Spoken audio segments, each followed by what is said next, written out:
Nathan's not here yet. Is he coming? No, he's not coming. So it's way they Oh, he's can- not? No, Okay. he's in Idaho. So that you can Oh, face gotcha. the audience versus. By the way, what do you think of this? It's a start. Yeah. It's a start.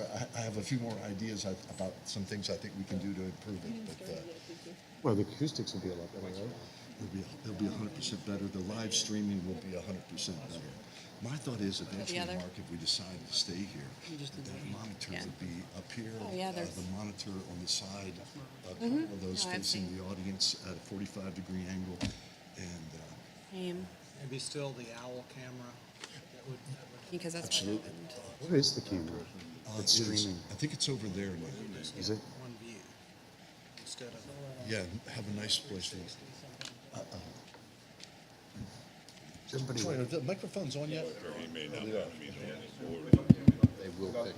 They will pick up. Oh, no, yeah. Board members, before we get started, I do want to give you a heads up. The microphones are not to be moved. They will pick us up very easily. Fred, stop moving that microphone. Bring it closer. It was way over there in the left field. No, I'm just kidding. But the one thing we did want to share, and I am the worst culprit on this, sometimes I get confused or I need clarification. I ask Christy or I ask Mark or Charlie. These will pick up just about everything you say within a 6-foot. So you would have to go back almost to the couch here so it wouldn't be heard. So just be aware of that. I'm going to call the Budget Finance Committee meeting to order. Will the board secretary take the roll? Mr. Jim Bard. Here. Mr. Dwayne Burt. Here. Mr. Levi Kressler. Here. Mrs. Stephanie Eberly. Here. Dr. Nathan Goetz. Mr. Fred Scott. Here.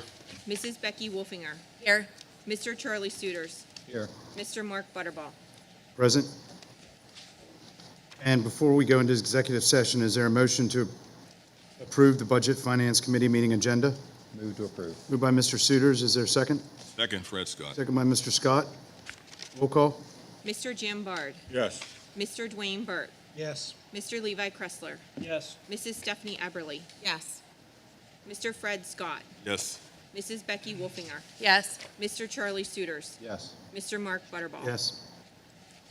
The board will now go into executive session to discuss a contract matter.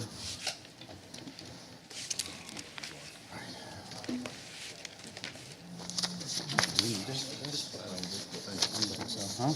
Where we going? Follow me. Yes, yes.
saying. It's- Yeah. I'm, you know, and I'm not opposed to this, I know. but there's gotta be a lot of work going into that.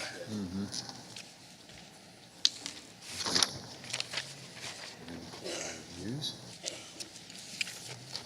Is there gonna be a joint task, joint council and joint board members that kind of govern? Yeah. Are we ready? Is everybody here? No, Dwayne's not. Go ahead.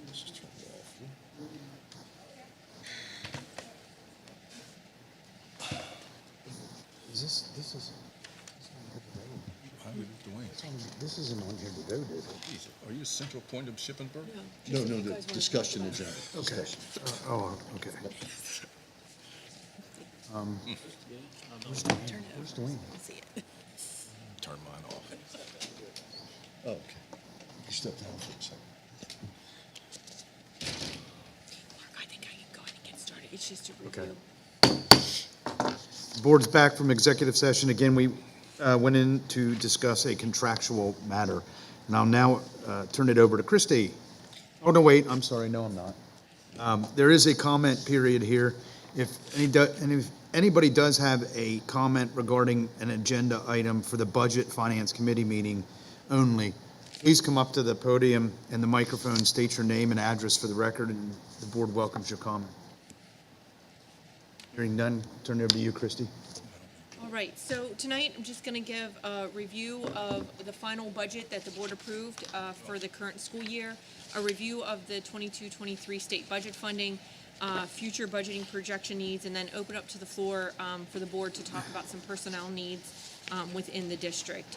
So just a quick reminder, when the board approved the budget in June, we approved revenues at just over $59.2 million. Remember, those revenues included $1 million in new state revenue. We already built in additional new revenues from the state.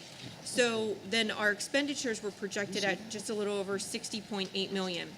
That brought our deficit down to $1.6 million, using a small amount for PSERS fund balance of $78,465. That still left us balancing our budget at just over $1.5 million for reoccurring revenues. So again, just remember, when the board approved the 22-23 budget, it included $1 million in new state revenues, as well as we were still balancing the budget of reoccurring expenditures at $1.5 million. So then we got information in from the state after we passed the budget, and you can see that with the final passing of the state budget, SASD's share among various categories, including the basic education, level up supplement, special education funding, and then additional money for safety and security, Shippensburg got in a little over $2.1 million. Again, as I said, we had already budgeted $1 million in new state revenue, and we were at a deficit of 1.5. So even with the new money coming in, we're still sitting at a small deficit in 22-23. And again, after the budget was passed, we did come back to the board and ask for a few additional positions during this current school year. We added an ag teacher, 2 noontime aides at the intermediate school, and a special education compliance monitor for a projection of about additional $141,000 of expenditures that were added to the budget since the board had approved. So keeping in mind, we are expecting some new future revenues in terms of economic development. We know that there is one warehouse in Franklin County that should be completed in the 22-23 fiscal year. Estimating based on the size of that and current warehouses we have in the district, I'm estimating about $500,000 or just shy of $500,000 in new revenue. Dr. Moyer, myself, and I don't know if we have a few board members that are going to join us later this week. We have been asked to meet with an attorney and a developer on a piece of land in Cumberland County along I-81, Route 174. So that could be additional revenues. Not sure in what fiscal year, but again, some new economic development there. Keep in mind anticipated future expenditures that are not currently built in our budget are the ESSER positions. When that federal funding runs all, we have 7.5 positions in the using ESSER money, so we'll need to be able to absorb them in our budget. That's about an $825,000 cost. We also have temporary professional positions, being coaches and interventionists, that we're paying for out of ESSER, that if we could absorb back into our budget, we would like that as well, at a cost of about $409,000. And we'll also need to fund 4 new 7th grade teaching positions at a cost of approximately $400,000. So that brings our personnel needs to $1.6 million.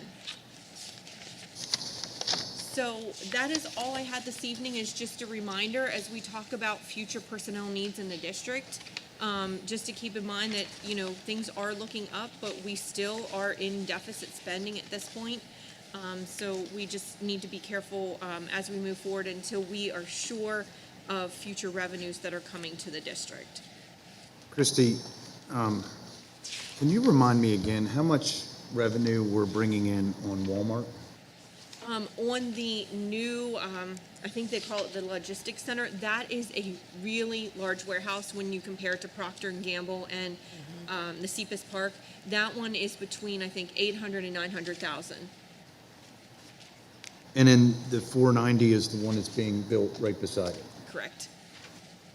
And the Walmart one is already currently in the 22-23 budget. That's already on our books. Okay, thank you.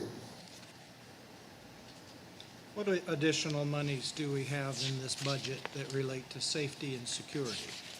Not new revenue, but in the budget for safety and security? 150, 152? No, that's new revenues. So I would New have to go revenue. back and look. I think it's either 10 or 20,000. It's a small amount that we budget year to year for potential staff training, but there is only a very small amount that we have budgeted for safety and security. Now, I will say, if you remember, during the capital maintenance request list, Chad had brought forward the potential of continuing the camera project and paying for that out of the capital maintenance fund balance. But we put that on hold, I believe, because we were hearing word of additional money from the state for safety and security monies. Thank you for your answer. I see that we have, it looks like, $304,000 additional money coming to us this year for various safety and security kinds of items, partly from federal and I guess partly from the state. Is that correct? That is correct. I do want to say, with those additional funds that are coming in, just like all funding, it tends to have things that we have to follow. So I met last week with Mr. Lindenmuth, and there are tier 1 things that the district has to have everything in tier 1 before they can move to tier 2 and tier 3. So like an SRO is tier 1, cameras are tier 1, locking doors, I believe, are tier. And that's for one of the piles of money, the 152. The other pile of money is meant for mental health.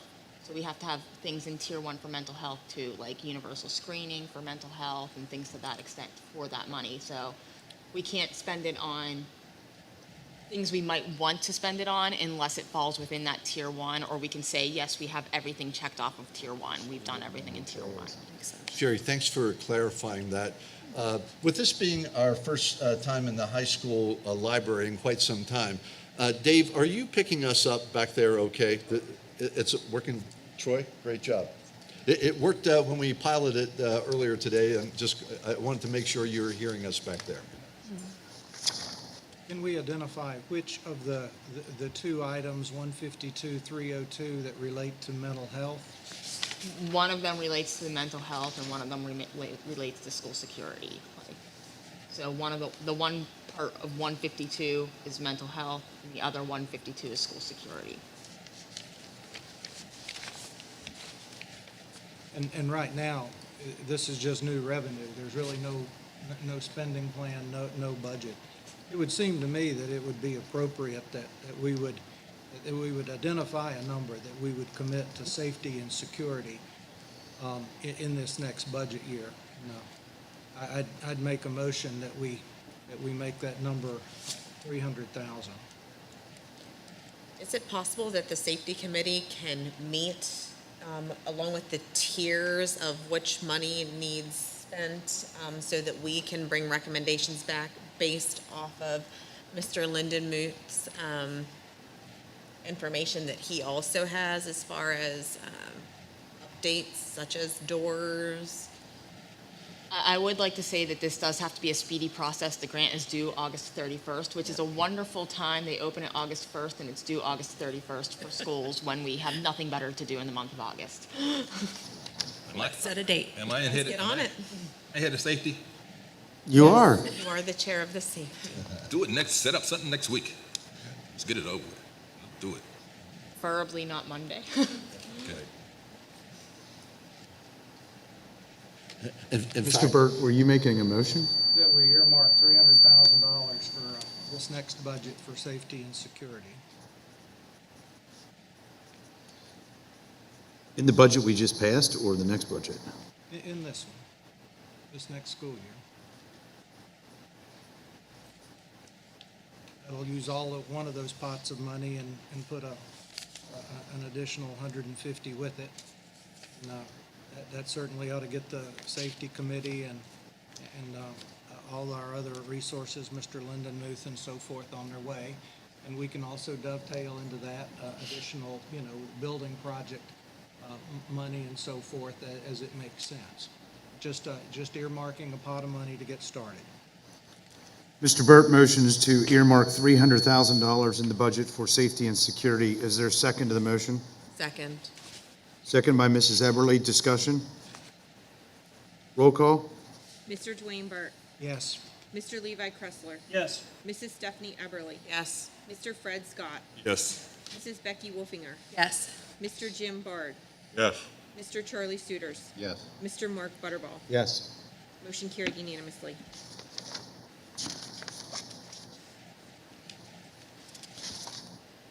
Any other questions or comments for Christie before I adjourn the Budget Finance Committee meeting? Hearing none, the Budget Finance Committee meeting is adjourned.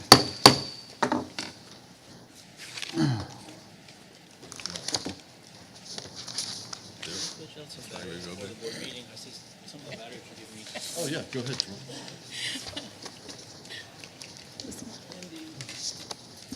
Is that too loud back there?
I'm going to call the school board meeting to order. Will the board secretary take the roll?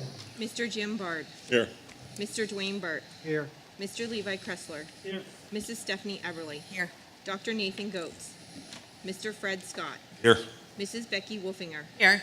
Mr. Charlie Suiters. Here. Mr. Mark Butterball. Present. Please stand for the Pledge of Allegiance, and we found that little flag over there. I guess it's going to be that flag.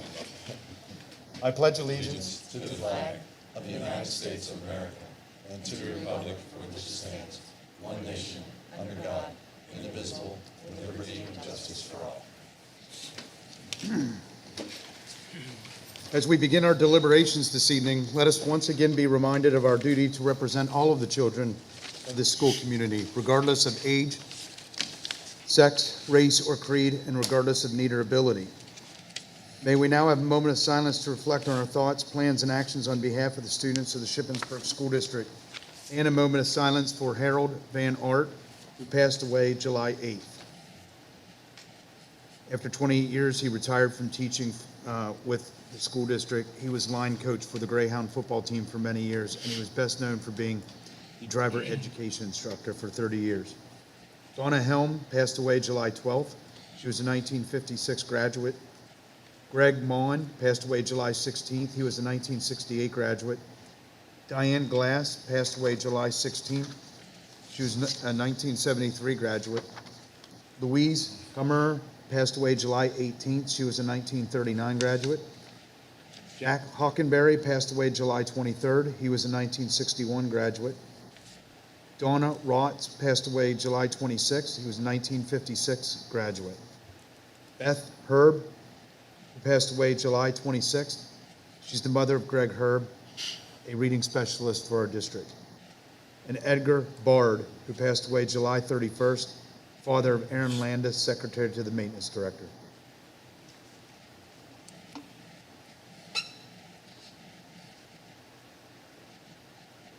Thank you, and welcome. And welcome to all of those who are watching it via YouTube live stream. I hope that the sound is a lot better and you can hear that. And if it's not, then we made this move for no reason. Is there a motion, or before we get to the motion, Dr. Moyer, are there any changes to the agenda? Thank you, President Butterball. And I would just say, Troy has guaranteed that the live streaming will be a whole lot better. And frankly, on just from a personal standpoint, being able to look at you all in your faces and see your faces and be able to interact more in closer proximity is a lot more comfortable for me personally. And I hope you feel the same. Not that the auditorium was a terrible place, it's just that this is much more comfortable and fits my style better. But item number 3DA under the enrollment report, just want to pass along that the original report has been replaced with an updated report to reflect the change in the number of classrooms at James Byrd for grades 1 and 3.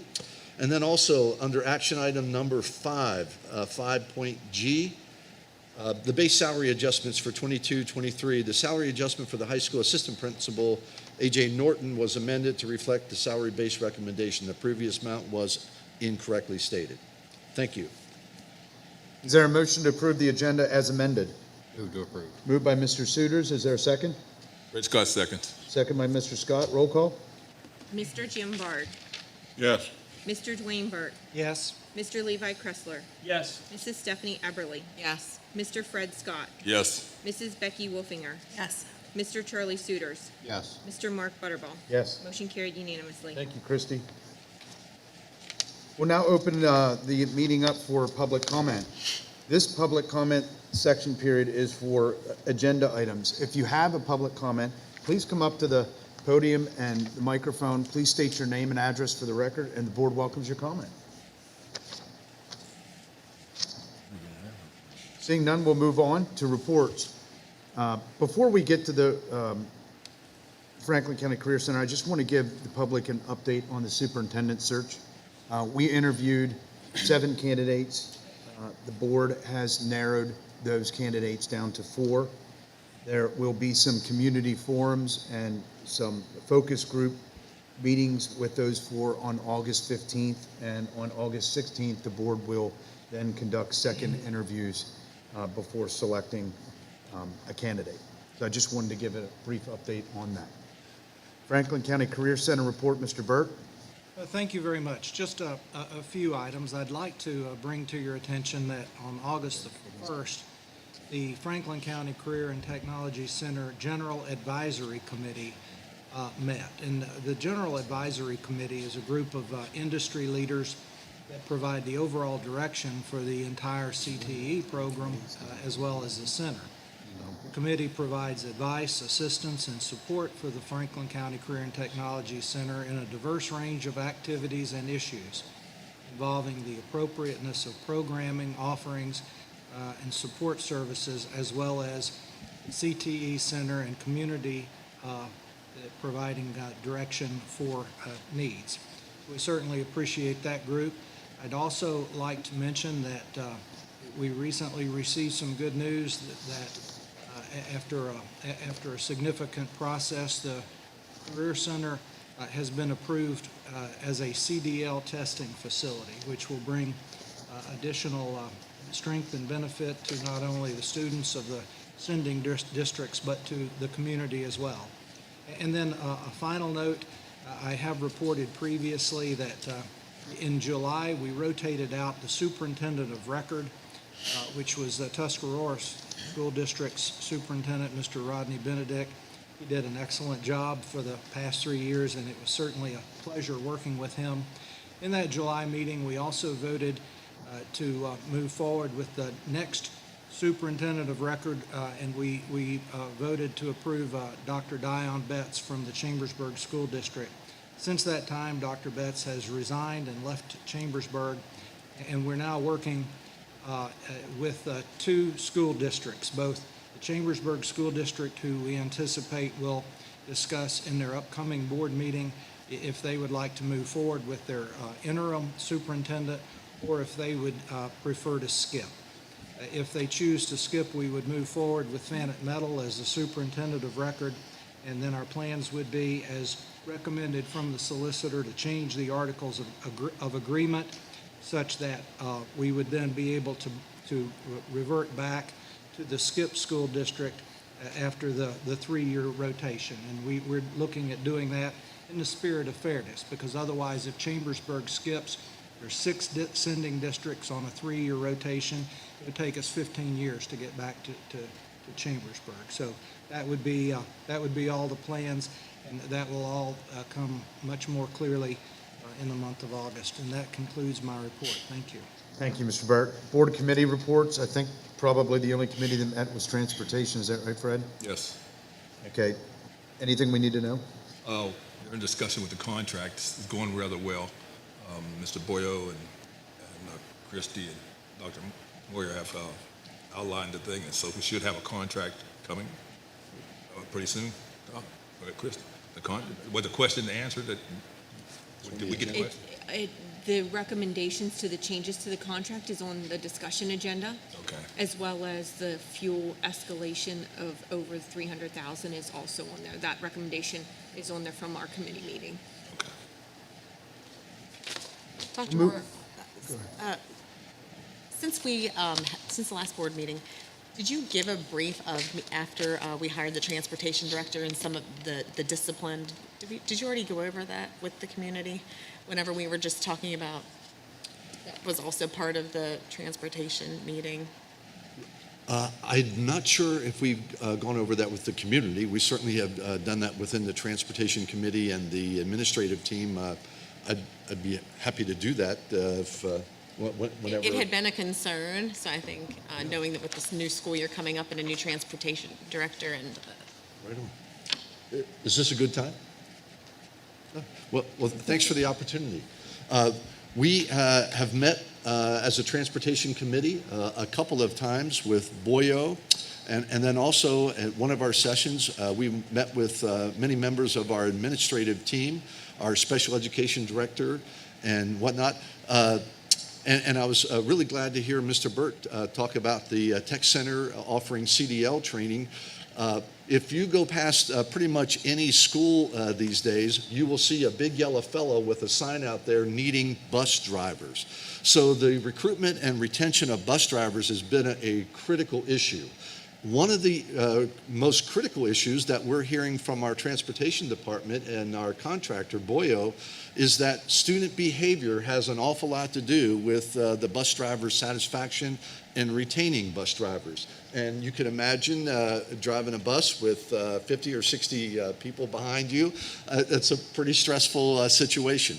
So we clarified some of the expectations and roles and responsibilities that we as an administrative team can do here to proactively make sure our students are behaving and are held accountable to a high level of good behavior. And then we also outlined some things that our bus drivers and our transportation contractor can do. And I thought we had a very positive and productive meeting. I appreciate Mrs. Eberly and Mr. Scott being there that day. I hope I didn't miss anybody that was here. And so on, and many members of our administrative team. But I think we had a very positive and productive session. The other thing, even before he officially started, Mr. Bybee, our new transportation director, has hit the ground running. This is his last week while I was on vacation was his very first week here, and my understanding is he's done an awful lot of research and he's reached out to a number of different companies, and including Boyo, and he's really developed a strong relationship already, and he also was part of that session as well. So I do feel having the key players at the same table, interacting face to face, and laying out those expectations was a real positive move. The real proof, though, will be in the pudding that we follow through. We follow through with training our bus drivers, and we follow through, especially here in August and September. And I truly believe, as I stated the one day when we were meeting, that if you can create really good habits in less than a month. I remember doing some reading and research about 21 days or about a month. So we really want to get off to a great start, hold students accountable, hold ourselves accountable, and make sure that we improve that situation and that we can continue to recruit and retain quality staff members in our transportation department. Steph, Fred, did I miss anything? You covered it all, Doc. Oh, Christy, go ahead. So I did miss one thing. So when we met then again with Boyo, the other thing that we talked about was Boyo needing help to cover 4 of their transportation routes. So our current transportation director is trying to get some quotes from contractors. So we will be bringing that to the board at the next meeting for approval for help coverage of the routes.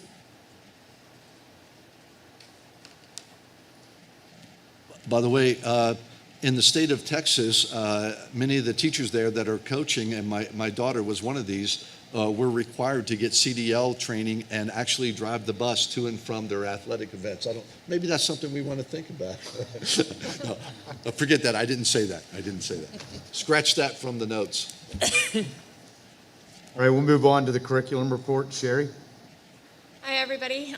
This evening, I just wanted to abridge you of some discussion items that I have for you. So I'm asking for you to approve the 4th through 12th grade social studies curriculum and also some classes in our business department. Our business department only has 3 teachers, so there's only a few classes that are ready, but I will be bringing more business department classes to you throughout the school year for board approval. I just wanted to get what we had done ready and approved for the start of school. I wanted to show you where you could go. I know you have paper copies of the curriculum maps.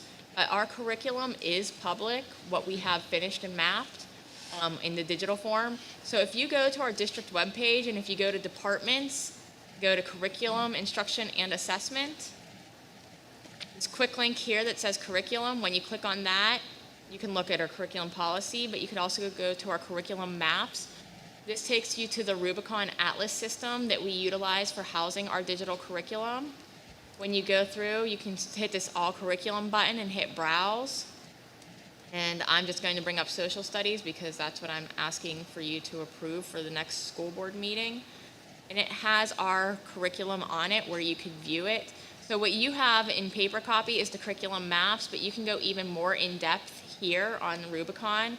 So you can see here the curriculum map, but when you go to clicking on the actual unit, it will bring up the standards that are being taught for that unit.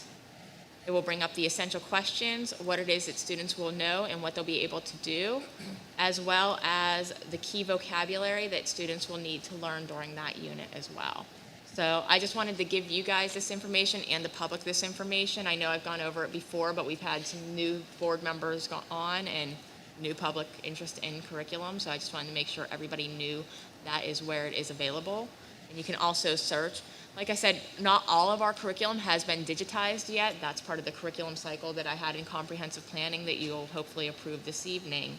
But this is where, when we do have it done, it's housed digitally in Rubicon Atlas, so you can view it. Nice, that'd be nice. And Sherry, that's on the discussion agenda for vote at the next meeting. Correct.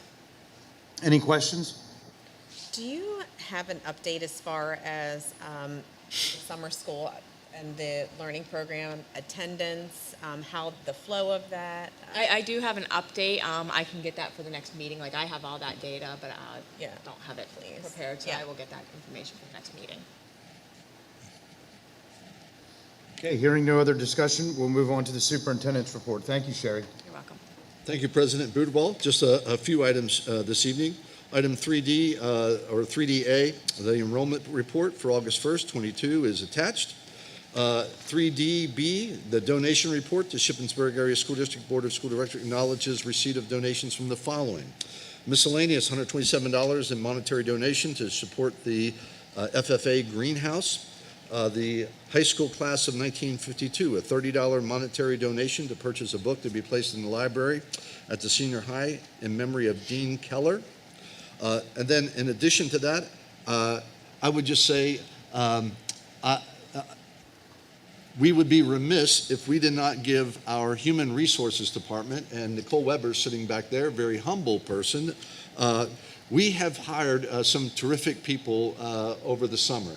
And just in the short tenure that I've been here, in addition to a transportation coordinator and a middle school principal who really have hit the ground running and are doing a terrific job so far, we've hired and I've met a number of professional support staff members that I think are going to be dynamite, that are going to do a lot of really good things for student achievement and for students in the classroom.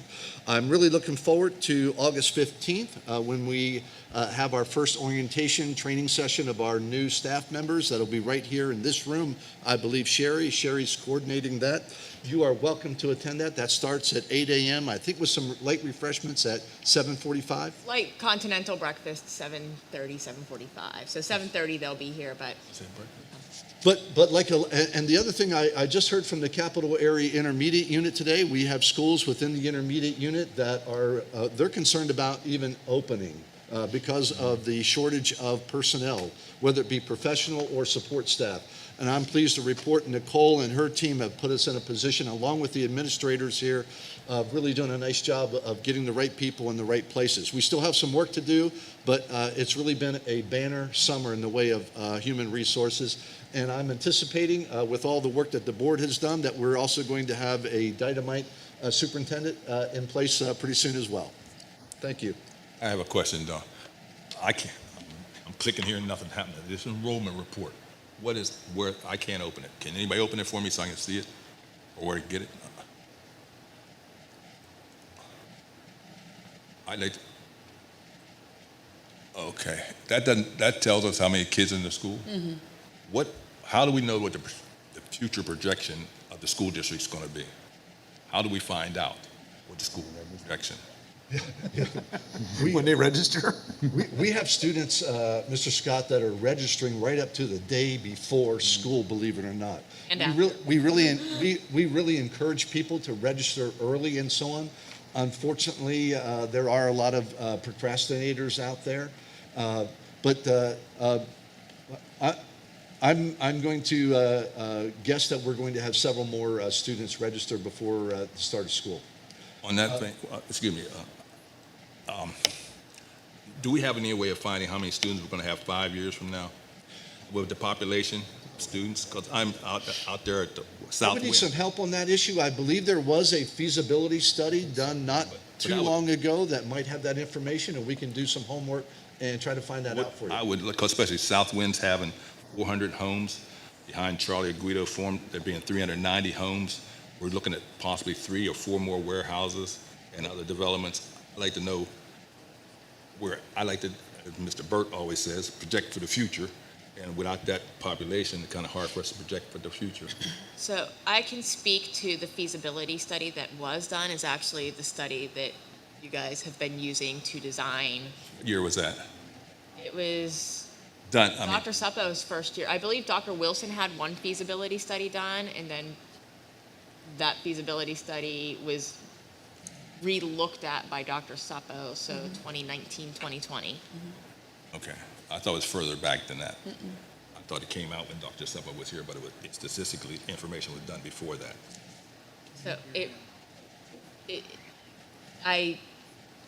you guys might be able to speak a little bit more to that, but I believe if they're coming that up, they I'll were wait looking then. more at and when they were doing the projections of what our borough and what our district would take, they were looking at the possibility of future development in those projections.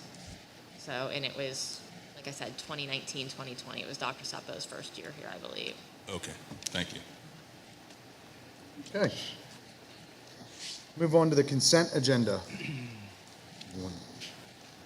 Yeah, I'd like to make this motion now. You gonna make a motion? Yeah. This is for the Facilities Committee and the Policy Committee, and Al, a little more work for him, on use of the facilities. I recommend that the superintendent schedule a facilities meeting in the very near future of all the stakeholders for the facility use, and come up with a applicable plan that's more economical for the students to use our facilities. And then give that to the policy committee to put it in policy so everybody can see what is there. I don't think you need a motion. The board's just directing the administration to do that and get those, If it's in a motion, because we've been here so many times, and no one ever did All right. anything with give me it. this, then I'm gonna do this. Mr. Suiters makes a motion to recommend the superintendent schedule a facilities committee meeting in the near future with all appropriate stakeholders to review facility use policy and related administrative procedures and make any recommended changes to the policy committee for further review. In the meantime, the board recommends the district pause the billing process regarding facility use until both the facility and policy committee has reviewed the policy and, if necessary, seek board approval to accept any proposed changes. Once the board, this is the longest motion I've ever heard. Once the board has approved any changes to this policy, the billing process would restart and billings would include any facility use from July 1st, 2022 forward. I had help writing it. Is there a second to the motion? Rich Scott seconds. Second by Mr. Scott. Discussion from the board? Yeah, I guess, is this kind of in reference to going back to last fall? I think it was the first time I heard it come up about say basketball, maybe elementary wrestling, other things like that. Yes. That's wonderful because I totally support finding a way to help our youth use our facilities at least a discounted rate. So I'm on the facilities committee, so I can't wait. Any other discussion? I would just make a quick remark that I would enthusiastically love to facilitate that process. Many of these organizations are great feeder programs for our high school down the road, and a big part of the reason that we have been so successful in some of our co- and extracurricular activities. And some of the people that I've met just in my short period of time here, these are people that are extremely hard-working people that bleed Greyhound maroon, and I think it'll be well received, and I would again enthusiastically like to lead that process. Thank you, Charlie. Just a quick question. What part of the process are we pausing? The charges that relate to? The billing, Billing of facility use? yeah, we're pausing that because if they come up with a discounted price, they'd already have paid money in, and there's no use doing that until we figure out what we can charge them. There's no use of collecting any money with what we don't know what we're collecting. Any other discussion on the motion? Roll call? Mr. Dwayne Burt, Yes. Mr. Levi Kressler, Yes. Mrs. Stephanie Eberly, Yes. Mr. Fred Scott, Yes. Mrs. Becky Wolfinger, Yes. Mr. Jim Bard, Yes. Mr. Charlie Suiters, Yes. Mr. Mark Butterball. Yes. Motion carried unanimously. Thank you, Christie. We'll move on to the consent agenda. 4A is the approval of minutes from July 11th and July 27th. 4B are your finance reports. 4C, personnel. Administration recommends approval of the following resignation for the purposes of retirement. Robert Mag, music teacher at the high school. Administration recommends approval of the following transfer. Anthony Weber, 7th grade English teacher at the middle school to 8th grade English teacher at the middle school. Administration recommends approval of the following new appointment. Melissa Van Arsdale, 7th grade teacher at the middle school at a salary of $79,068, effective August 22nd. Administration recommends approval of the following salary adjustments for the following professional staff members. And rather than read all those, now that we got the TV there, I think you can take a few seconds here and read those.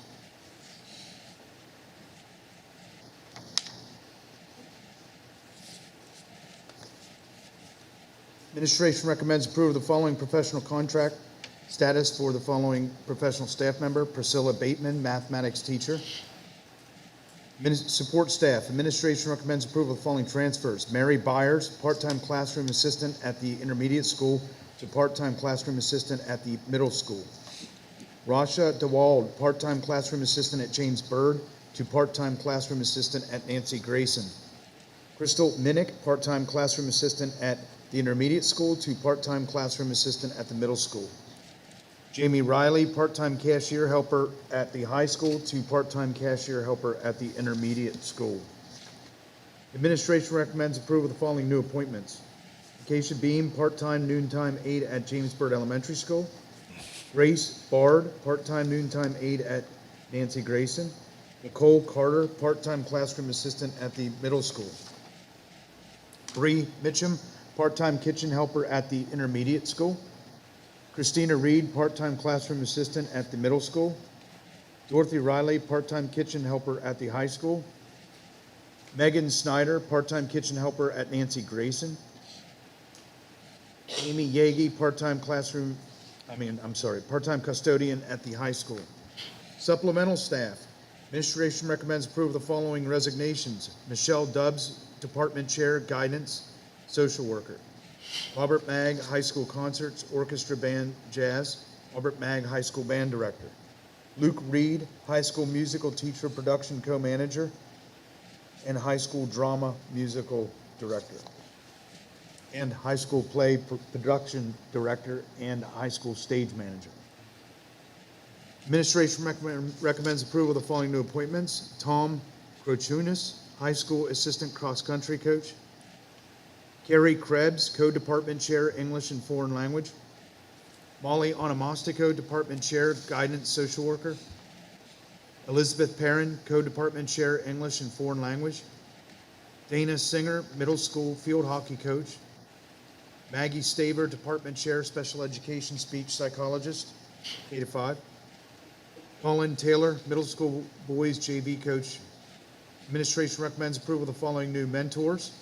Please take a minute and look at that list.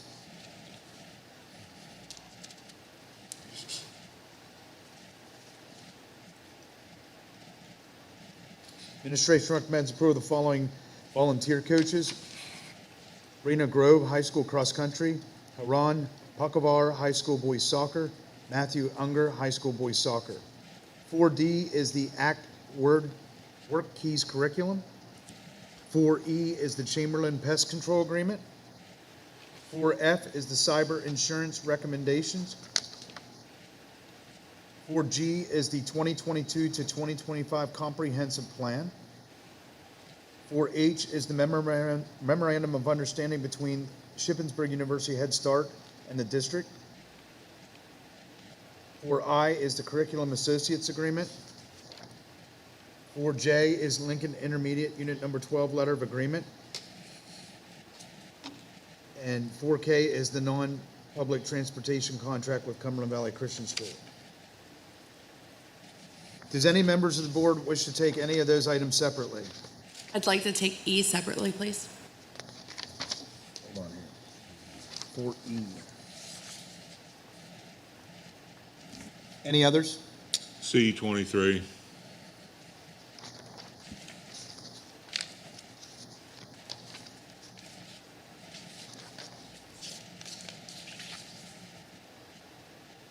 Any others? Is there a motion to approve the consent calendar as listed besides 4E and 4C, number 23?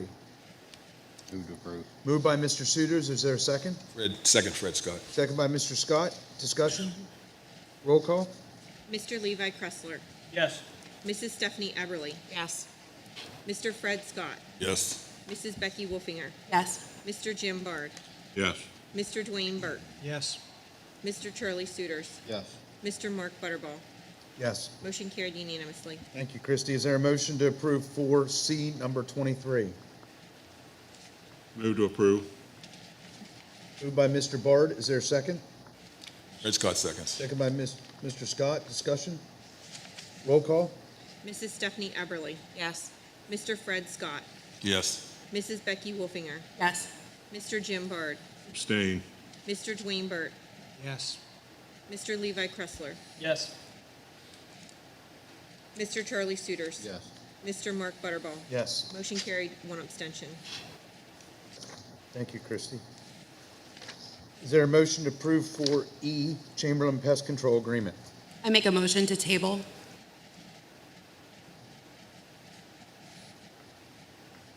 Motion is made by Mrs. Wolfinger to table. Is there a second? Fred Scott seconds. Second by Mr. Scott. This is not a discussionable motion. Roll call? Mr. Fred Scott, Yes. Mrs. Becky Wolfinger, Yes. Mr. Jim Bard, No. Mr. Dwayne Burt, Yes. Mr. Levi Kressler, No. Mrs. Stephanie Eberly, Yes. Mr. Charlie Suiters, Yes. Mr. Mark Butterball. Yes. 6 yes, 2 no. Thank you, Christie. We'll move on to the action agenda. 5A is an agreement with Melmark. Is there a motion to approve 5A? Move to approve. Moved by Mr. Suiters. Is there a second? Second. Second by Mr. Burt. Discussion? Roll call? Mrs. Becky Wolfinger, Yes. Mr. Jim Bard, Yes. Mr. Dwayne Burt, Yes. Mr. Levi Kressler, Yes. Mrs. Stephanie Eberly, Yes. Mr. Fred Scott, Yes. Mr. Charlie Suiters, Yes. Mr. Mark Butterball. Yes. Motion carried unanimously. Thank you, Christie. 5B is the approval of Boyo Transportation Driver, Lori Cover, as a driver for Boyo. Is there a motion to approve 5B? Motion to approve. Motion made by Mrs. Eberly. Is there a second? Fred Scott seconds. Second by Mr. Scott. Discussion? Roll call? Mr. Jim Bard, Yes. Mr. Dwayne Burt, Yes. Mr. Levi Kressler, Yes. Mrs. Stephanie Eberly, Yes. Mr. Fred Scott, Yes. Mrs. Becky Wolfinger, Yes. Mr. Charlie Suiters, Yes. Mr. Mark Butterball. Yes. Motion carried unanimously. Thank you, Christie. 5C is the agreement with the Vista School for Special Education Services. Is there a motion to approve 5C? Move to approve. Moved by Mr. Suiters. Is there a second? Second. Second by Mrs. Eberly. Discussion? Roll call? Mr. Dwayne Burt, Yes. Mr. Levi Kressler, Yes. Mrs. Stephanie Eberly, Yes. Mr. Fred Scott, Yes. Mrs. Becky Wolfinger, Yes. Mr. Jim Bard, Yes. Mr. Charlie Suiters, Yes. Mr. Mark Butterball. Yes. Motion carried unanimously. Thank you, Christie. 5D is the American Reading Company School Pace Connect Agreement. Is there a motion to approve 5D? Fred Scott make a motion approved 5D. Motion made by Mr. Scott. Is there a second on the motion? Second. Second by Mr. Suiters. Discussion? Roll call? Mr. Levi Kressler, Yes. Mrs. Stephanie Eberly, Yes. Mr. Fred Scott, Yes. Mrs. Becky Wolfinger, Yes. Mr. Jim Bard, Yes. Mr. Dwayne Burt, Yes. Mr. Charlie Suiters, Yes. Mr. Mark Butterball. Yes. Motion carried unanimously. Thank you, Christie. 5E is a student tuition request. Does the administration have a recommendation? Thank you, Mr. Bidwell. We do, due to a number of reasons, we would recommend that the board would reject this request.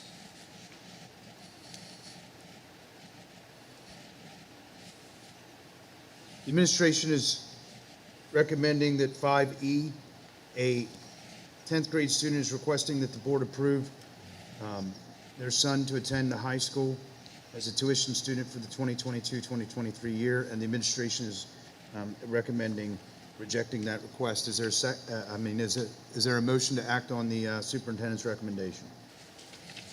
Dwayne Burt moved to reject the request. Mr. Burt recommends motions to approve the administration's recommendation to reject the tuition student request. Is there a second? Second. Second by Mrs. Eberly. Discussion? Roll call? Mrs. Stephanie Eberly, Yes. Mr. Fred Scott, Yes. Mrs. Becky Wolfinger, Yes. Mr. Jim Bard, Yes. Mr. Dwayne Burt, Yes. Mr. Levi Kressler, Yes. Mr. Charlie Suiters, Yes. Mr. Mark Butterball. Yes. Motion carried unanimously. Thank you, Christie. 5F is the intermediate school domestic water piping project, increased cost approval. This is the replacement of domestic water piping at the intermediate school in the amount of $600,000 from designated maintenance fund balance. The cost of the project is increased by $46,712 in part due to the age of the quote.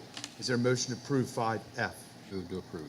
Moved by Mr. Suiters. Is there a second? Second. Second by Mr. Burt. Discussion? Yeah, I'd like to know, maybe somebody from Site Logic could answer this. Why can't we use PEX piping on that? Why we got to use copper?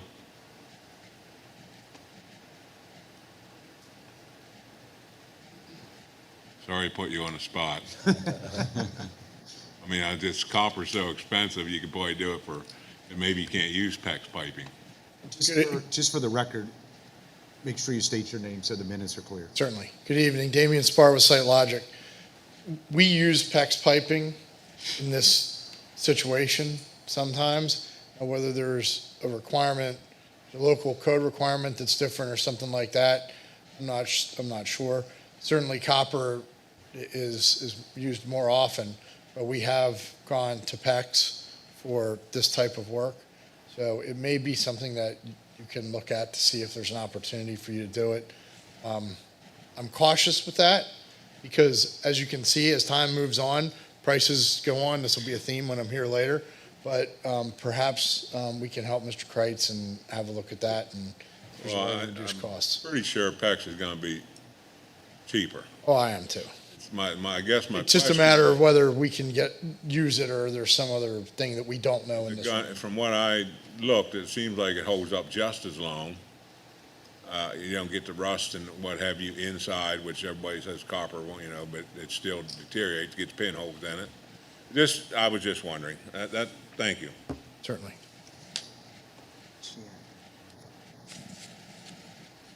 Any other questions regarding 5F? Roll call?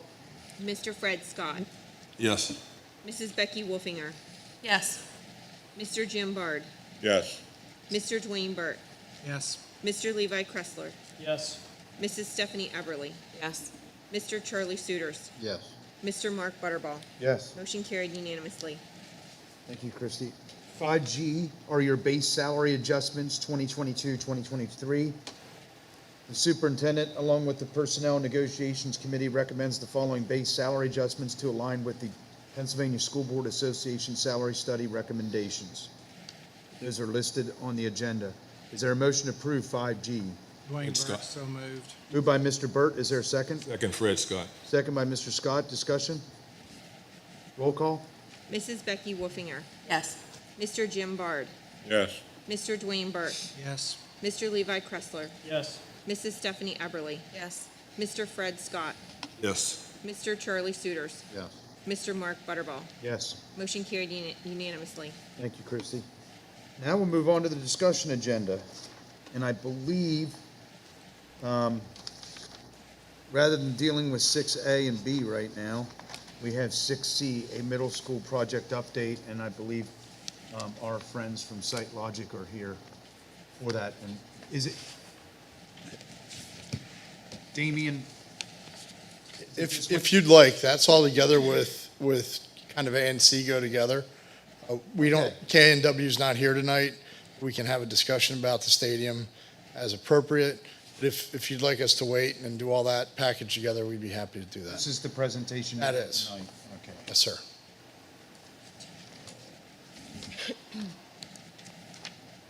So if we proceed with the presentation as is, the first thing I'll do is give the middle school update. And that really is this. Right now, this summer, we've been doing mechanical infrastructure in the building. That's ongoing. Our electrical upgrades for the building for this summer are complete. And we'll wait now until we're ready to do more work. Window delivery was affected by supply chain issues. That all those windows will be installed in the summer of 2023. We are installing the storefront right now over the next couple of weeks. As we need temporary measures, we will put them in place and pay for those. We'll get that installed. The building will be cleaned up and ready for the return of teachers on August 15th, which I believe is new teachers, and August 22nd, which is all teachers, followed by the start of school on the 25th. So the remainder of the middle school update is this. We have phase 2 drawings, which is the additions that get bid to a general contractor, the little bit of remaining Giza type work we have and site work. Those are all coming together so that we're going to be able to bring to the board in September and October kind of the balance of the middle school. I am hearing finally that costs for asphalt is going down because the cost of oil has dropped. So that puts us in a place where hitting the site work this fall as we had planned will make a little bit better sense than having bid it earlier. The costs were higher. The board voted, I believe, last month to provide approval for the grant application, which we submitted. That application was up to $750,000 in funding for site work. Matching contribution for that by Shippensburg Area School District would be $337,000 at that level if we were to receive all of it. And as I mentioned, board consideration for the balance of the middle school work will be in September and October with, if we can get site work by October, we will. If not, that'll be closely following in, I would say, November. The next part of the presentation, before I go on, that's middle school work that we're doing right now. The next part of the presentation will be focused on the conversations that we had on July 5th and what our review and recommendations are. Does anybody have any questions on the middle school? I have a question. Yes, sir. When you going to move some dirt? When are we going to dig dirt? We are going to dig up for the additions after we get the bids in for the general contractor that's going to build those additions. That part will come in likely October. You'll see dirt moving, I would say, at this point. It may be right in the beginning of November, but it's going to be about that time frame. Will it affect our school? No, it will affect your school only in that it's going to be happening outside. It's not going to affect the learning environment. We have provisions that you're doing testing, et cetera. We're being quiet. A lot of what we're going to do in the cafeteria, we're going to build outside. We may have to put up things on the windows so kids aren't looking out and distracted. But other than that, outside of our measures that we take to not impact the educational mission, no, it won't affect the school. Anything that has to affect the school operationally, in terms of the infrastructure, would happen at night on weekends so that we're not causing problems for the kids. Will this continue through the winter? It will continue through the winter to some degree, but not that heavy. In the spring, it will ramp up a little bit, and then everything will finish next summer.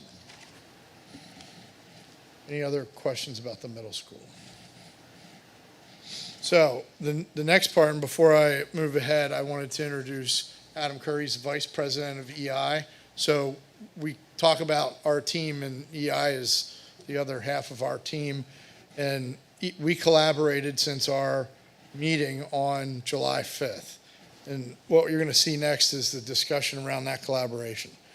So in the walkthrough that we did, we looked at what the old goals were for the program, and we looked at current situations and said, how do we need to adjust? So, for example, at one point in the program, we were building new FCS classrooms, and we kind of went back to just renovating spaces and maybe not giving it the attention it needed. And now we're back to doing something more robust with a bigger budget in there. But in going through both of those schools, we were able to think about where's the funding, where is it going, and how do we want to adjust so that we can tackle all of the current thoughts and visions of what we need if this has been said by more than one board member, we're only going to have a chance to do this out, for the next 30 years one time. So in that walkthrough, the major issues that came out at the middle school were we wanted to install performing arts expansion, which will assist with classroom needs. And we also wanted to provide some space relief for the administration and look at a secure vestibule with a limited addition toward the back entry. And we'll show you drawings on what we were envisioning. At the high school, it was more of revising the program than simply adding to it. And as we have said in the past, if we're doing something at the high school and we want to bid that with those things that we're talking about here, adding to the program at the middle school, we can bid those together so we get an economy of scale. At the high school, instead of looking at a large gym addition, the key was that we started to look at really renovating the gymnasium in place and giving it a refresh and making it better. When you do that, you start to give yourself budgetary space to upgrade family and consumer science more, perhaps get additions. I want to see how that looks and what we really need so that we can do that appropriately. The kitchen, I say here kitchen throughput. That means how quickly are the kids getting through the line so they can sit down and eat. You want to get the kids through the lines quickly, and you want to provide enough space through a cafeteria expansion so that the kids can sit in that cafeteria and eat properly and keep everything moving so your lunches don't get piled up on top of each other in terms of schedule. Mentioned renovating the main gym as opposed to building a new gym space. Also, a performing arts expansion in the back with that which will also assist with classroom needs and provide a rear secure vestibule. There was also discussion about what we do with B-Gym and whether that's done by district in-house or whether it's done through the project. But we have to look and see what it is that we want to do there. Now, after we look at that, we say to ourselves, what happens and how do we budget for this? So the first thing we're going to do is we're going to point out on the drawings where the stuff occurs. So if you're viewing the drawing, you can see administrative relief. First, there would be renovations. And when I say renovations of the front office, I'm not sure that we need to tear out all the walls and put the walls back. I'd rather refresh that and improve it without ripping out all the walls if we can help it, because I want to conserve some money so when you go to the back at the entrance at the back, we can either put some offices just on the inside of that where the courtyard is, or just off to the outside and also create a secure vestibule. We also want to add the performing arts expansion, and that's shown as it was drawn some time ago on the right side of the drawing behind the auditorium. Now would be a phase 3 at the middle school. When you go to the high school, and the order of this is simply so it's diagrammatically appropriate with arrows. The back of the auditorium would have the performing arts expansion and the rear secure vestibule. Then the family consumer science upgrades expansion occurs either in the blue area above that bar or that arrow, or in that oval that I've drawn. And I say that because we need to look at the program we need, expand it to the point that we need, whether that's building full new additions or a smaller limited addition, et cetera. We want to make sure we give that the attention that everybody felt it deserved properly, and I think that's what's going to happen in that area. The next item was to renovate the gym in place, which is shown here.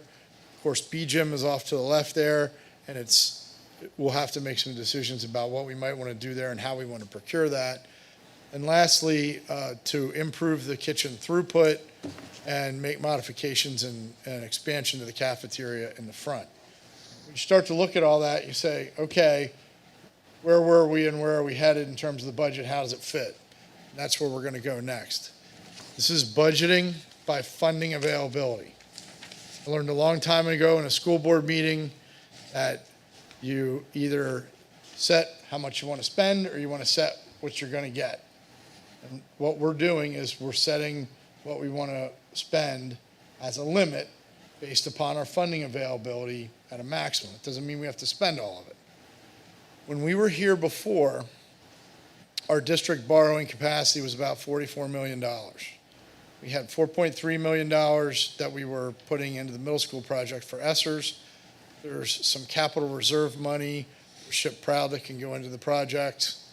Then we take out what we've already looked at as a budget for the middle school, and then the athletic complex, which is $8 million is my number. You may change it as a board, but in order to give you the opportunity to move forward, I put $8 million in there so that you have whatever you want to do with the fields, and if you want to have any buildings that are either on the fields to support the fields or attached to the high school to support the fields, they're within that number.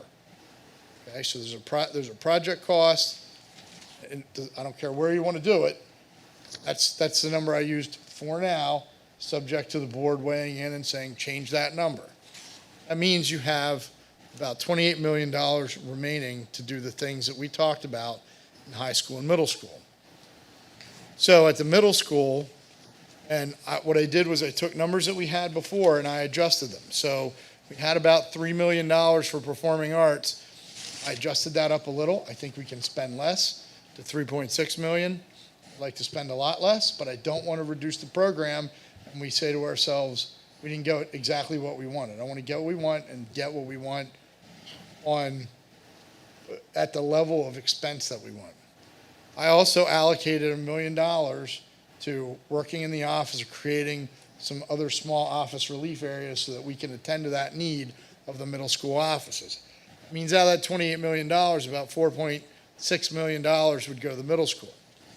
Then you start to look at the high school, and we had a whole list of work that can be modified to a degree, but that high school work is about $8 million. I allocated $3 million to gym renovations. Further allocated $3 million to the cafeteria addition and the work around the kitchen. $2 million to the FCS area to build as much or make that as robust as we want to make that. The performing arts and the vestibule, again, $3 to $3.6 million. There is a chunk of money that we had setting aside for fire protection and code upgrades. Like EI did at the middle school, because we are limiting our additions, we don't have to, by code, sprinkler the building. That may give us some money that we can put into program instead of sprinklers. We need to do what the code says, but we don't need to necessarily go beyond code, so that's a place that we have to look. As I noted before with the high school, the site work would be in the athletic complex. If you look at those as a place to start with your budgets, your budget targets, that means out of that $29 million, there's about $750,000 left, which does not include the grant money. You get the grant money, that's another $750,000. Ms. Lentz will tell us where we are with borrowing as time goes on. These numbers may have to adjust, and we'll have to continue to make decisions because, as I've said before, time has not been our friend and is not our friend now. What I wanted to be able to do here is come and show you a path to do the things that were the highest priorities from our July 5th walkthrough, give those pieces enough of a budget that we can design to or under those numbers and set a path forward for you without tying it up with the important decisions that you've been talking about for some time about the fields. I'd be happy to take questions. Damien, I have a question. when you did the walkthrough, and we were just talking about this earlier this evening regarding some safety and security concerns with the buildings in terms of doors, and does that include, do those upgrades include that? Yes. So there's upgrades to that in the middle school now. And then that high school updates, there's updates in there, or high school upgrades throughout. There's money in there for the high school for that. The vestibules, the second vestibules are noted in the different locations where they get built, but the other security that you're talking about is in that line item for the high school and in the project for the middle school. Now, without knowing exactly what you're talking about, I kind of say that blanketly, but I think that's what you were after. Well, let me ask this, just to dovetail on that question. There have been new and emerging discussion about the safety and security, the hardening of all of our buildings. We, earlier tonight, earmarked, compared to these numbers, a relatively small amount of money that could be related to safety and security, and our safety group will be working to determine exactly how that money would be allotted. I think we'd be very interested in a conversation that would dovetail the findings of our safety and security committee with what your plans are, so that we understand precisely and exactly what you're planning for these two buildings, and then enlarge that discussion to the remainder of our buildings, and what, if anything, would be needed there. Sort of at a level of interest higher than perhaps you may have noted from us before. I would also like to say, thank you for this effort and so forth. In my mind, this certainly goes much further into addressing some of the district needs and some of the things that I think many of us were not feeling very good about.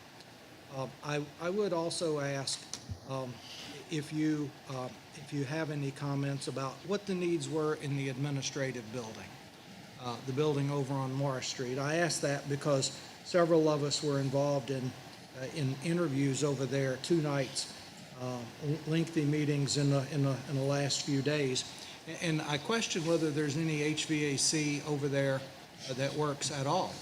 That we almost melted and ran down in the floor. And so is there air conditioning? What's the status of that building? We looked over, we did notice, I don't think they were on, but the heating units on the wall looked like, I'll call them ancient and so forth. So we'd be interested, because as you pointed out, and you did an excellent job of it, we've got so much money, but we're responsible for all these buildings. When we do this, we'll be really kind of largely locked out from being able to address our facilities needs for 25, 28 years out. And so we need to make sure that we're as thorough as we can, that we get this as right as we can, and that this money covers all our needs in the real priorities. Thank you. So to take it, the conversation in order that you had that, Mr. Burt, I would love to coordinate with anything that you want to do regarding security, because no matter how it's procured, and I think there's a lot of good ways to district to procure things on its own, we cut it out of what we're doing with the project, coordinate. We know it's getting done properly, and the rest of the project coordinates to it. Absolutely, whenever the district would like to do that, certainly. I have two. Lindy, I guess first one's you. The state's sending money for safety and security. Is that included, that what we projected we might get included in this, or is this going to be separate? That's separate. It's not included in the budget. So that's money available for us to do what you're asking, safety, so that won't affect the bond. No. Right. Okay. And we took the addition they were giving us and we doubled it, and we earmarked that for, the analysis that you guys and gals are gonna get together and do in regard to those needs. Okay. And then this discussion, in my mind, is really taking everything from the safety and security components from the board committee and working with them to determine what all needs to be done and how are we going to accomplish it. Okay. Second point, I've talked to a lot of administrators or board members, different places where I go. and Mr. I'm kind of concerned. Fred, can you move up to the You microphone? told me not to move. No, move. Okay. Okay. If That's better. if we have developments that going in that just came on board, and it's almost 800 homes. And when you did the study or had someone do the study before you did this program, how old is that study? Before I answer your questions, I want to finish Okay. what Mr. Byrd asked me about the admin building, but then we're going to come back to the enrollment study. I got a question about the promise. admin too. So getting back to the administration building, because I don't want to lose track of that. The administration building is in a position where you are preparing it and it is moving along. The extent of air conditioning in that building, I don't know, but I knew that we knew that that was not in the best of shape. That all being said, and I may be being kind here, all that being said, The new AC unit. almost every school district that is in the situation where you have to make difficult choices about funds, like most of our school districts do, and like you have to do here, unfortunately are left with the idea that I'm going to have to continue to maintain what I have and fix what I have in an administration building because my educational facilities need that. And that's why sometimes administration buildings get moved in. That's why there's no big boardroom at the administration building that we're having a board meeting in. We're having it here. We have it at a different facility. So in the last, with Dr. Suppo, when he was here, that quickly fell off because most school boards choose to upgrade their administration, transportation, and facilities buildings last. And that's effectively why that turned out that way. That being said, if it's important to go back and look at some of that, we can. I am struggling. I want to get as much as I can get here, and my concern is when Mrs. Lenz comes back and says, here's what the funding really is, how much is that going to have to change? And so it isn't that the administration building is not important, but typically what we see school districts do in this situation is defer the administration building maintenance longer than they do in buildings that are educating children.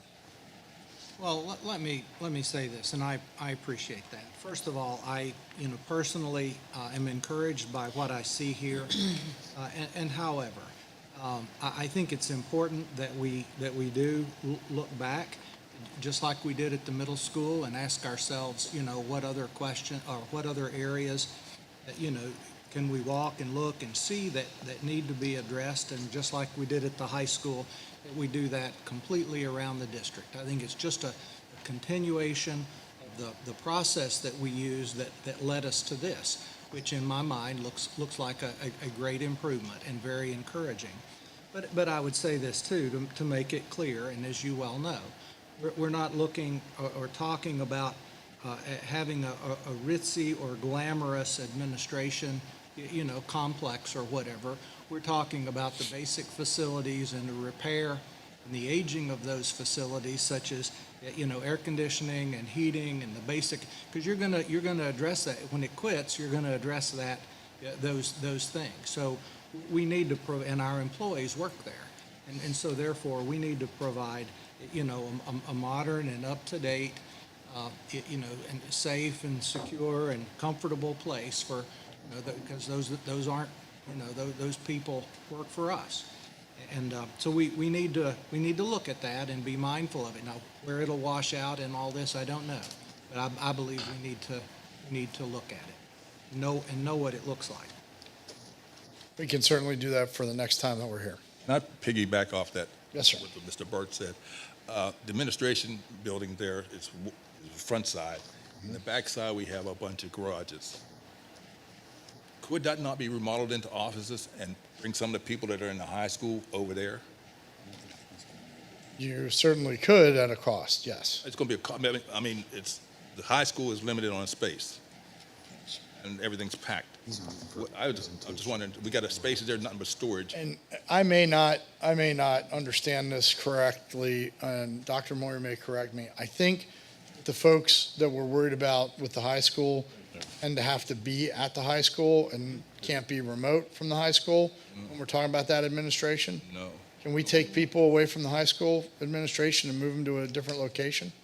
Well, let me say this, some years ago, we moved the superintendent staff and so forth to the high school. We moved them from that building over there. So there's an option that. Sure. for So certain- then it becomes a question of where is it more cost effective to do Yes, that? yeah. And what does it constrain? And certainly, I didn't say this, but storage space is even behind all those other things administratively in terms of when it gets upgraded. So that's something that we can look at too. I'll talk to Dr. Moyer about that. I appreciate it. Now, we'll get back on to your question about Population. the population or the enrollment studies and demographics. The demographic study, I believe, and it was mentioned earlier, was done in about 2019. But that's putting that on 3 to 4 years old. What we're going to do is we're going to pull that out, have a look at it, send it to Dr. Moyer so he can distribute it to everybody. I think, obviously, over the amount of time that we're talking, things change. You can look at the demographic study back then and say, well, from then to now, did we pick up or lose the number of students we thought? And where do we see ourselves going from here? And that will alert you to some other thoughts that you may have. But we will get that to Dr. Moyer to distribute to the board. Thank you. I did have a question. I had the opportunity to do a second walkthrough over at the middle school.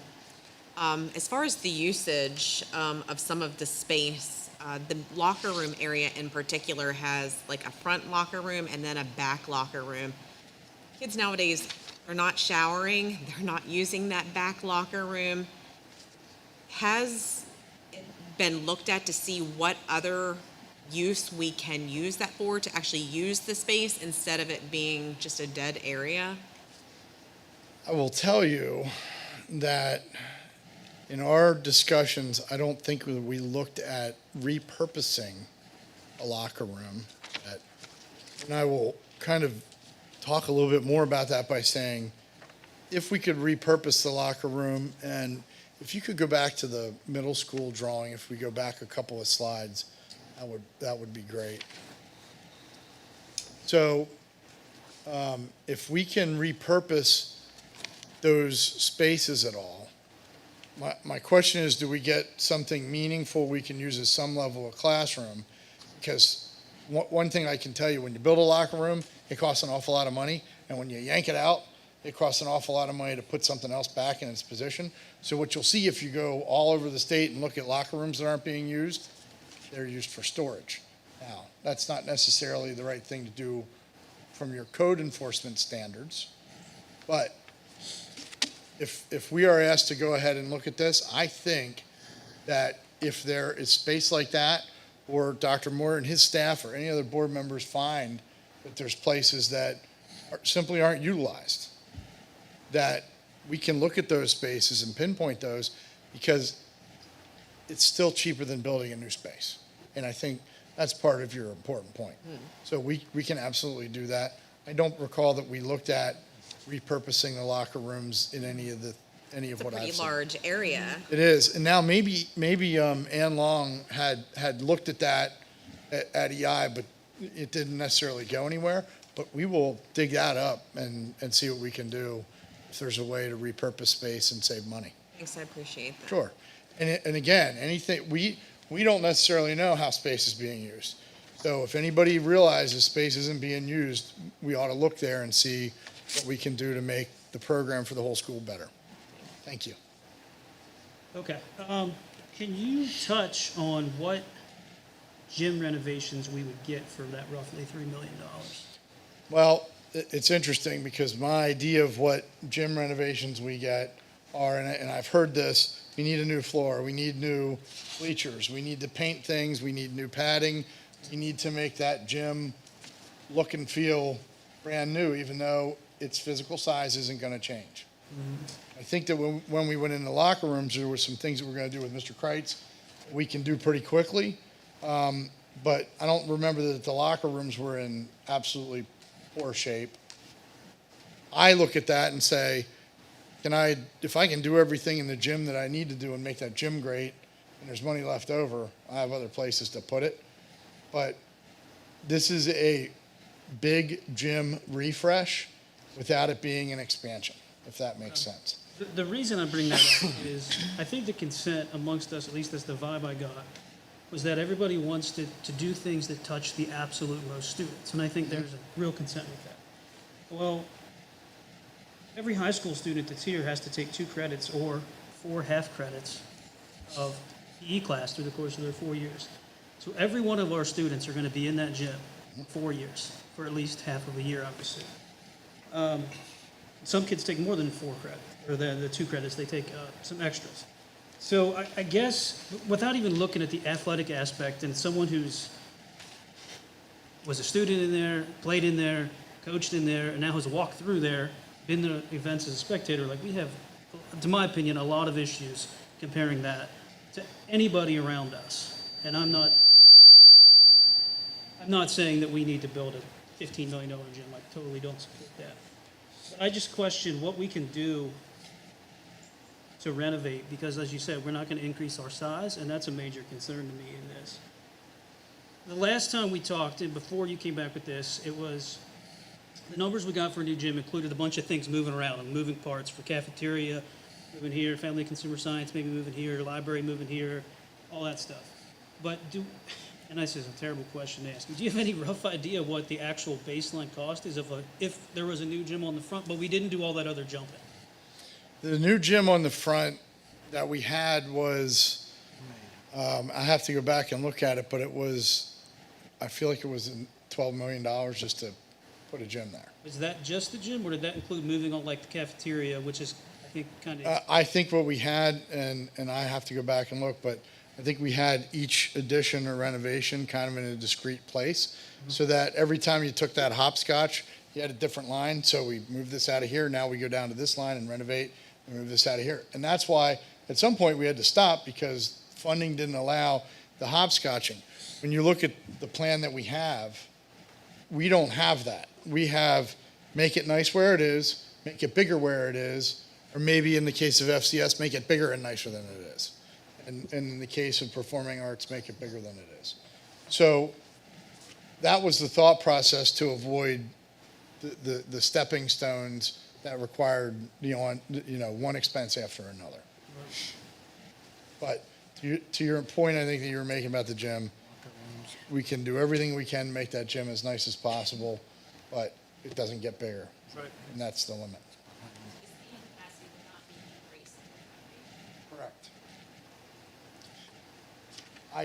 Usually, if the seating capacity can be increased at all, because you can get bleachers in that work differently, there sometimes are ADA requirements that are grandfathered in the current building, and when those requirements come out, there may be less seating. So at best, you might go down, or it might be even, but usually you don't go up. I know that there was a question about locker rooms at the middle school, and I don't know if this applies, but is there any potential to look at the locker rooms at the high school to move that way at least some with the gym? Every now and then you get the question that the answer to it is sure, depending on how much money you want to spend. And that's the question you have. Those locker rooms are built a lot differently than the gym. So depending on how the columns and the beams are oriented, I'm not sure that if we moved those locker rooms and pushed out that direction, we could just add a bay. But when you're kind of ripping the top off of an area of the school and building another section, what you're gaining is very expensive new space. So the answer is yes, but I would guess that it's going to be pretty cost prohibitive. Well, maybe just something to look at. I would say this, that, the current gym renovation project is $3 million, and which leaves you $7 million from the original 10 if you go out front and build a new gym. So maybe for, I don't know, just, I thought I would ask. And I absolutely know what's on the other side of the the current gym. If you want to go in a direction, I think that's the way you go. Yeah, I have to look at the structure to see if that would work easier or harder, but we can do that too. I think one other thing to add, and I'm okay with that idea, but I think you just mentioned, like, we may actually lose space when we do renovations, which if that were the case. Seating space. Seating space, Yes. so that would be capacity. So basically then, if we were to do that, say, next year, we got in the same situation we were this past year, our basketball team wouldn't actually be able to host a state playoff game. So like that stuff's very concerning to me, and I know we already can't have pep rallies in there because of safety with how many students we have trying to fit in that small gym. So that is a real concern to me, because I know that's something that's at the top of our administrator's wish list, or at least it has been. So that's my concern with renovating and not building a new one. I mean, I know it's 50 years old. It's been through a lot. There's no doubt about that. What the answer is, I don't know, but certainly it's not losing seating space, I don't think. And I will have to look at it with the designers to see if that's true. But I would rather err on the side of caution in this room and say, oh no, guess what? We can gain something. But first I'm going to tell you, I'm not sure we would. I would definitely just add on to what Levi is saying. We can't afford to lose space in there. You know, it's great to be able to bring our kids together for those gatherings, and I think it's really important. While we're talking about the locker room, I do have a security question as far as the girls' locker room and the door between it. Is that part of the security items that are to be fixed at the high school? That, actually, we were looking at doing that separate from this with Mr. Kreitz and just helping him to make sure that got fixed. There's a way to fix that. Okay. With magnetic door closers that are linked to the fire alarm, so the door's closed and it only opens in the case of some sort of emergency. When I did my walkthrough, he was waiting on an estimate for that. Have you guys received the estimate for it? If he was waiting on an estimate for that, it was because we had a conversation about what to do, and he went out and got it. I haven't been able to talk to him in the last couple of days. We can find that out. I would appreciate that. Yeah. Thank you. So the next part of this slide is really what's coming up for everybody. If we go to the last slide there, upcoming board actions. In September, we will be back here. We'll talk about things that we mentioned today, whether it's options for locker rooms or a little bit about the demographics. I've asked EI to put together a design proposal so that if you want to get this started, because as I've said, even if it takes a little bit of a turn, waiting is going to continue to cost us money, and I'll keep talking to Ms. Lenz about that. But that's, at some point, whether it's we like what we're doing at the middle school, or at least working on parts of this, as we did with the middle school phase one, we have to get time off our back a little bit. So we're going to talk about that. We will have some additional GIZA stuff for phase two at the middle school, and release the bids for the general contractor to build the additions at the middle school that come back for October, and really to be able to go through all that. So we're going to be continuing to be here, finish what we want to do at the middle school, and seek the ability to really start some schematic design so we can have a meaningful conversation around some of these things, and not just the simple lines that the silly construction management guy puts on paper. So that's where we're headed with this. Does that make sense to everybody? I want to help you keep moving and help you continue to be thoughtful.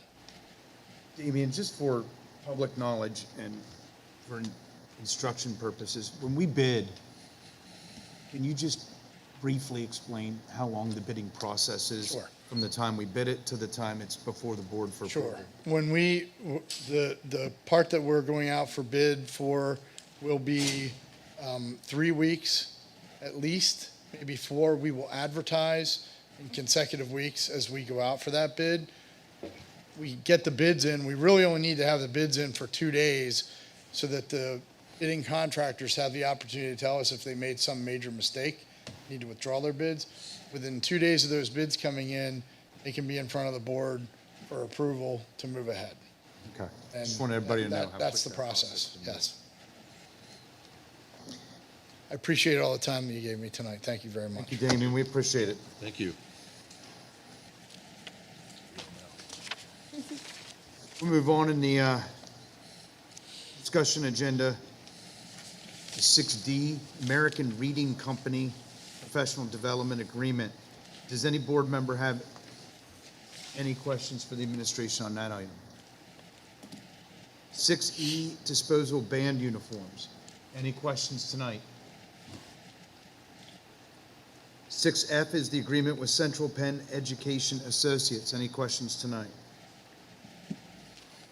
6G and 6H are dealing with the transportation contract revisions and fuel escalation clause.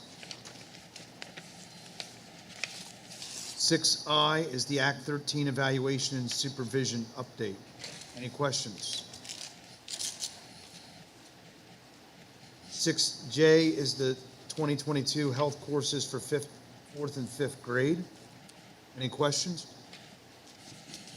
6K is the approval for facility dog at the middle school.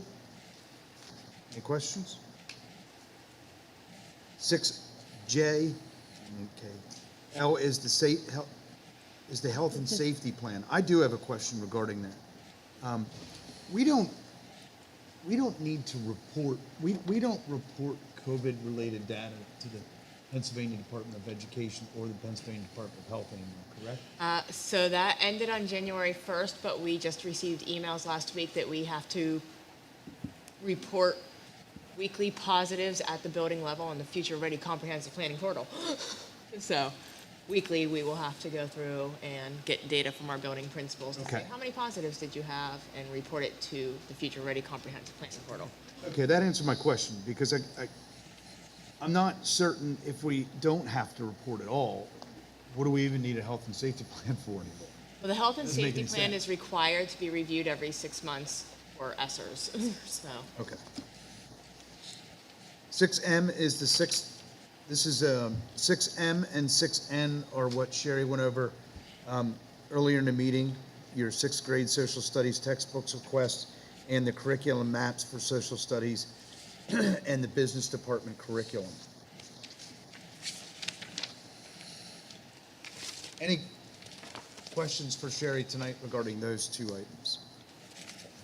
And 6O is the agreement for consulting services. Any questions tonight? Hearing none, we'll move to citizen comments. This section is for non-agenda items. If you have a public comment that you would like to address the board, please come up to the podium and microphone and state your name and address for the record. Seeing none, are there any board comments? Absolutely, Mark. Levi, I expected that. There you go. Dr. Moyer mentioned earlier about new teacher orientation. I'm really excited about that and meeting all the new people. I believe that starts 7:30. I'm holding, or 7:45 for a continental breakfast. I'm holding you to that, Sherry. Yeah, I will be here at 7. I told the new teachers they can start coming at 7:30 for breakfast. I'm looking forward to that. Fall sports practices started for some teams. I just want to wish all those teams best of luck in their respective seasons. I'm really excited to see we have new band uniforms coming this year. Super excited about that. One question I guess I do have is, we talked about it before, is athletic teams get, they have a cycle on uniforms. Curious if we got anything, or we've thought about any more, like getting a band cycle. I know they obviously last a lot longer than a football uniform or a baseball uniform, if we've looked at that at all. I thought I had one more, but maybe I didn't. I think that's it. I did just want to say that looking at the past few board meetings when we're going over the personnel request, I really enjoy seeing our students on those recently new hires, and that the district is, utilizing our students and are a resource to them. It's cool to see our kids working in the school and our postgraduates coming to work. I like it. I would just like to say last week was band camp, being the band mom of all of us. I really, really enjoyed myself spending 4 very, very long days with all of those kids. And Steph came and joined us and volunteered for an afternoon. And is with much, much sadness that, of course, you guys read off Mr. Magg's retirement this evening. That was a very hard pill to swallow last week as he announced it to us and to the students. And we better start looking now. I would agree wholeheartedly. He will be, he's not replaceable. It's not. But giving us this much notice, I think, gives us an opportunity to get the very best out there. And because of the reputation of Shippensburg, I think we're going to get some good candidates for that position. I hope so. And they will have the new uniforms in October, just FYI. The only two things I have, I want to thank the administration and the curriculum department on all the work that you folks have done on the long-term strategic plan and the curriculum updating and mapping. I know it's a heavy lift, so job well done. I also want to thank members of our support staff who are working hard this summer to get our buildings ready to go for the new school year. It's been hot out, so thank you. Anybody else? The board will convene executive session once again immediately after this board meeting to discuss a student matter. Is there a motion to adjourn? Red Scott, make a motion, we adjourn.